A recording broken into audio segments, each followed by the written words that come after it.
ग्रहों का विज्ञान यूट्यूब चैनल में मैं डॉक्टर पुष्पा कांबळे आप सबका स्वागत करती हूँ।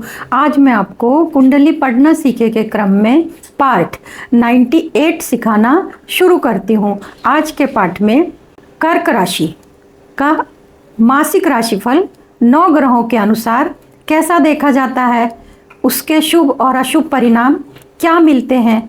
जब जिस ग्रह से अशुभ परिणाम मिलते हैं तो उस ग्रह के मंत्र, दान, उपाय करके क्या करने चाहिए, इनके बारे में जानेंगे। यह मासिक राशिफल कर्क राशि, कर्क लग्न के अनुसार समझेंगे। यह मासिक राशिफल ग्रहों के गोचर के आधार पर निर्धारित है। इसके जो शुभ फल और अशुभ फल होंगे वे व्यक्तिगत कुंडली में अशुभ ग्रह की महादशा, अंतर्दशा, प्रत्यंतर दशा चल रही होगी तो अशुभ फल अनुभव में आएंगे। उसी प्रकार व्यक्तिगत कुंडली के ग्रह और गोचर के ग्रह 6, 8, 12 का संबंध बनाते हैं तो ग्रह से संबंधित अशुभ फल अनुभव में आते हैं।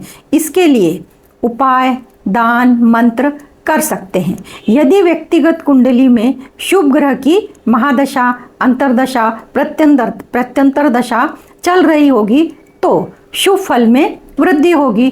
जो ग्रह अशुभ फल दे रहा है तो उस ग्रह के मंत्र करके ग्रहों की ऊर्जा बढ़ा सकते हैं, उस ग्रह से संबंधित अनुकूल परिणाम पा सकते हैं। मई महीने में ग्रहों की स्थिति के अनुसार और 12 भावों के अनुसार कर्क राशि, कर्क लग्न के लिए आरोग्य कैसा रहेगा, धन की स्थिति कैसी रहेगी, साहस, पराक्रम और छोटे भाई बहनों के साथ संबंध कैसे रहेंगे, माता का स्वास्थ्य, भूमि, भवन, वाहन की स्थिति कैसी होगी, शिक्षा, संतान और प्रेम में संबंध कैसे रहने वाले हैं, रोग, रिपु, ऋण की स्थिति कैसी रहने वाली है, व्यापार में और वैवाहिक सुख कैसा रहने वाला है। अष्टम भाव से अचानक मृत्यु तुल्य कष्ट के बारे में देखा जाता है तो उसकी स्थिति इस महीने में कैसे रहने वाली है।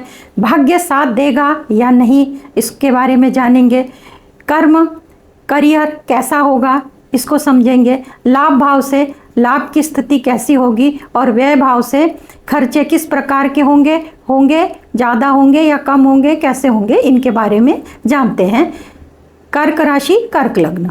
मई महीने में कर्क राशि, कर्क लग्न के लिए ग्रहों की स्थिति इस प्रकार। चार्ट: पहले भाव में कर्क राशि, दूसरे भाव में सिंह राशि, तीसरे भाव में कन्या राशि, कन्या राशि में केतु की स्थिति है। 8वें भाव में कुंभ राशि है, शनि की स्थिति है।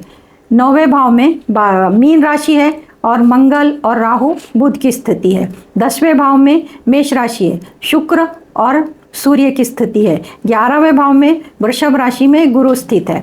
इस प्रकार चार्ट बताया। और इस महीने में 4 ग्रह जो बदलने वाले हैं उसमें पहला गुरु ग्रह 1 मई को अपना राशि परिवर्तन करके वृषभ राशि में प्रवेश करेंगे। बुध ग्रह 11 मई को बुध मेष राशि में प्रवेश करेंगे। 14 मई को सूर्य वृषभ राशि में प्रवेश करेंगे और 19 मई को शुक्र वृषभ राशि में प्रवेश करेंगे। इन चारों ग्रहों का राशि परिवर्तन मई महीने में होने जा रहा है। अब ग्रहों की दृष्टि, महत्वपूर्ण ग्रह गुरु, शनि, मंगल, इनकी 3 दृष्टियां हैं। तो गुरु की दृष्टि तृतीय भाव पर पड़ेगी। गुरु की स्थिति लाभ भाव में है, पंचम भाव पर, तृतीय भाव पर, पंचम भाव पर और सप्तम भाव पर गुरु की दृष्टि पड़ेगी। और शनि की, तो शनि की स्थिति अष्टम भाव पे, शनि की तीसरी दृष्टि दशम भाव पर, शनि की 7वीं दृष्टि धन भाव पर और शनि की 10वीं दृष्टि पंचम भाव पर पड़ेगी।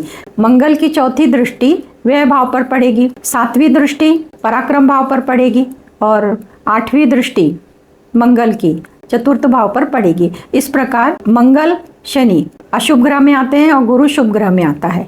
3 की दृष्टि इस प्रकार।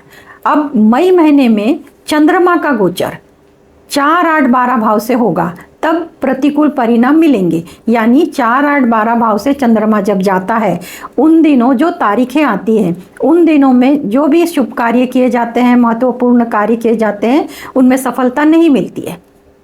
तो मई महीने की तारीख 10, 11, 20, 21, 29, 30 इन तारीखों को महत्वपूर्ण काम न करें। यदि काम करना जरूरी है, मजबूरी है, तो चंद्रमा के मंत्र करके काम की शुरुआत कर सकते हैं। तो चंद्रमा का मंत्र है ओम सोम सोमाय नमः, 108 बार करना है और अपने काम की शुरुआत कर सकते हैं। आरोग्य सामान्य रहेगा, पहले भाव से आरोग्य देखा जाता है, तो आरोग्य तो सामान्य रहेगा, मानसिक तकलीफ हो सकती है। धन भाव, धन की स्थिति अच्छी होगी क्योंकि धनेश करियर के दशम भाव में स्थित है। पराक्रम भाव, अब पराक्रम भाव का जो स्वामी बुध है वो अपने ही भाव को देख रहा है, इसलिए साहस और पराक्रम अच्छा रहेगा और छोटे भाई बहनों के साथ संबंध अच्छे होंगे। चतुर्थ भाव, चतुर्थ भाव का स्वामी शुक्र, तुला राशि है, तुला राशि का स्वामी शुक्र अपने ही भाव को 7वें दृष्टि से देखने के कारण माता का स्वास्थ्य अच्छा रहेगा, भूमि भवन वाहन की स्थिति अच्छी होगी। 5वां भाव, पंचम भाव से शिक्षा, संतान, प्रेम के बारे में विचार करते हैं। तो पंचम भाव का स्वामी मंगल, मंगल की स्थिति भाग्य भाव में है, परंतु मंगल राहु के साथ अंगारक योग बना रहा है और साथ में बुध की स्थिति है, तो प्रेम के लिए स्थिति अच्छी नहीं है, प्रतिकूल है। इस समय में सावधानी बरतने की जरूरत है। 6वां भाव से रोग रिपुण का विचार किया जाता है, तो रोग रिपुण का जो षष्ठेश है गुरु, तो षष्ठेश गुरु लाभ भाव में है, परंतु षष्ठेश अपने से 6वें भाव में बैठने के कारण यह परिस्थिति अच्छी नहीं है, यह समय अच्छा नहीं है।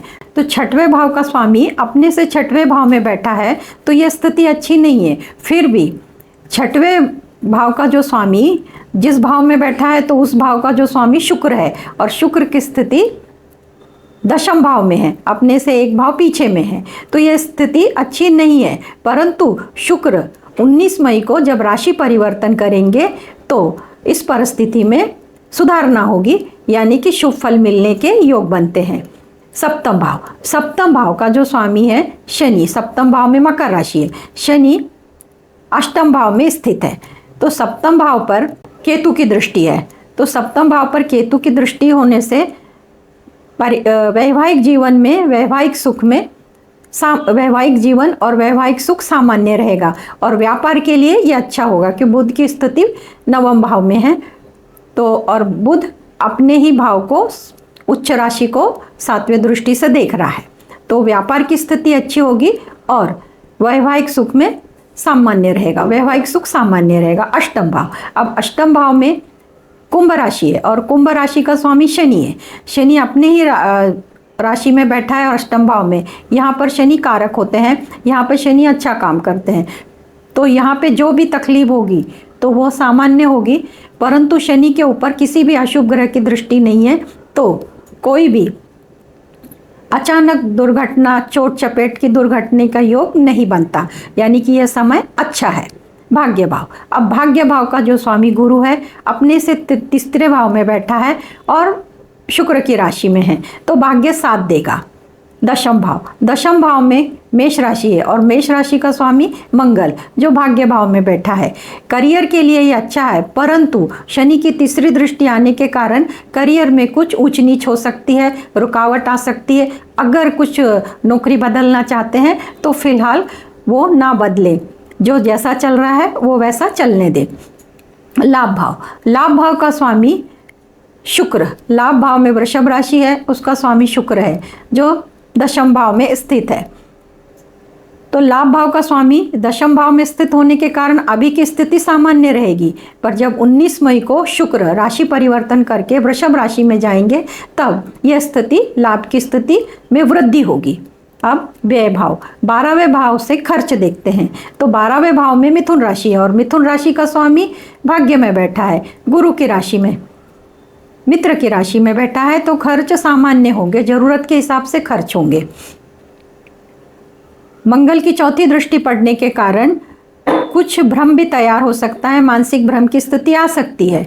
इच्छा पूर्ति के लिए लग्नेश और लाभेश के मंत्र करना चाहिए, तो कर्क राशि कर्क लगने के लिए चंद्रमा और शुक्र के मंत्र करने से इच्छा पूर्ति होती है। चंद्रमा का मंत्र ओम सोम सोमाय नमः रोज 108 बार करना है और शुक्र का मंत्र ओम शुम शुक्राय नमः रोज 108 बार करना है।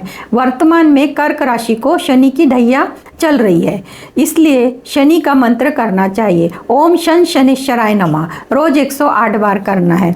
चंद्रमा, शुक्र और शनि से संबंधित वस्तुओं का दान जरूरतमंद और गरीबों को देना चाहिए अपने सामर्थ्य के अनुसार।